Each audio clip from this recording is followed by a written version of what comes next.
Ján Karško je pastierom iba od nedávna. Za to však s píšťalkou chodí už takmer celý svoj život. Vo voľných chvíľach pískal i pospevoval. A práve o tom teraz rozpráva. Píšťalku mu kedysi dávno v detstve daroval ešte jeho otec. Vtedy bol iba malým pastierikom. Skôr než by sa bol na nej dobre naučil hrať, raz ju takto pri kravách stratil. Trocha sa bál pred otcom za túto stratu, píšťalka bola totiž kúpená. Ale ešte viac ho mrzelo to, že už na nej nebude môcť hrávať. A vtedy sa rozhodol urobiť si takúto píšťalku z bazy sám. Potom si ich robil často a veľa. A hrával. Chodieval aj na súťaže v umeleckej tvorivosti.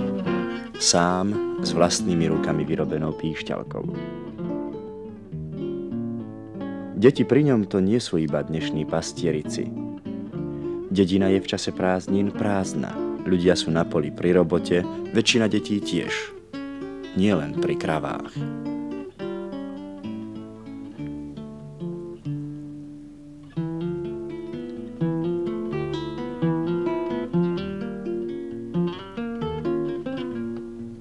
Títo práve vyšli z lesa. Sú vášnivými hubármi. Nezbierajú hocičo. Preberajú medzi najkrajšími hríbmi, pravda, ak ich je dosť.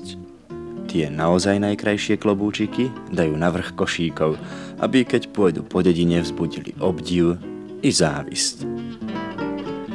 A kým si hríby dobre uložia, s ujom Karškom sa ľahko dohodnú na jednej, dvoch pekných melódiách.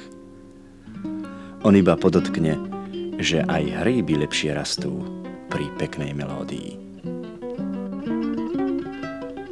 Mnoho pesničiek si pamätá ešte od otca. A práve tie najstaršie má v najväčšej obľúbe.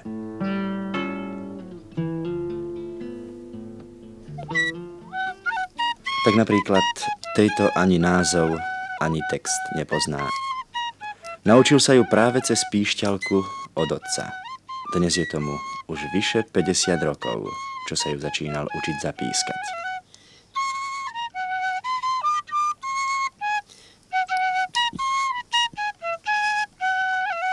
Musím opraviť druhý kolok, musíme robiť, bo to nebars. Nebars funguje, to musíme robiť druhý kolok. Ten vybijeme a dáme druhý.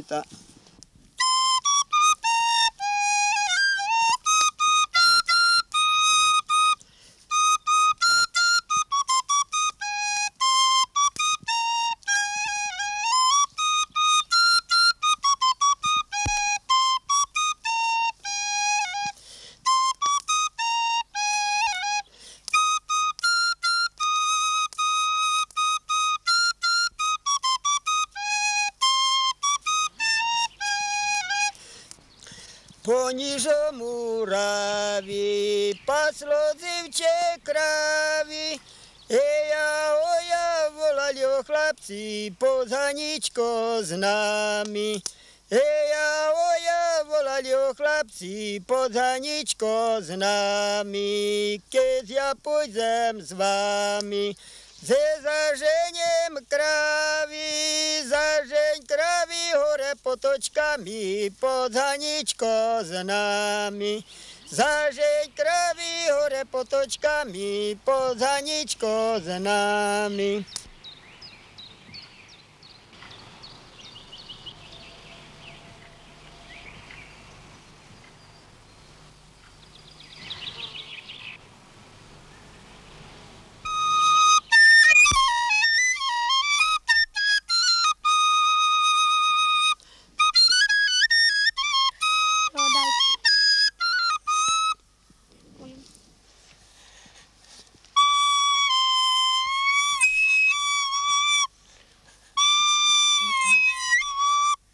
No, vieš, a próbuj. Ďakujem. Tak, ale prst do hore.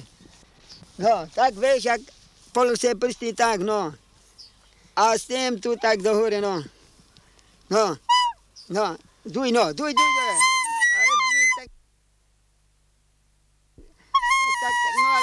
No, dwie, duj. Ište, ale nie. No, tak, no daj už. Pozrite ešte sem, chlapci, to tak.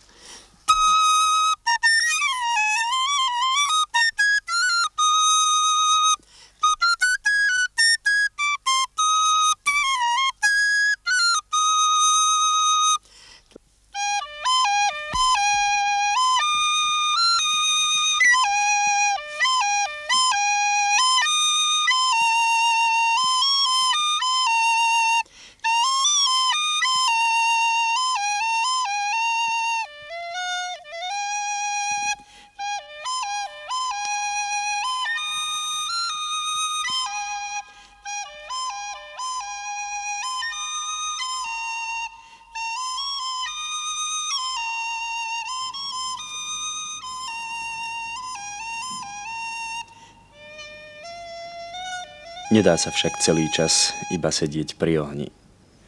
Sú aj povinnosti, ale sú aj iné záujmy.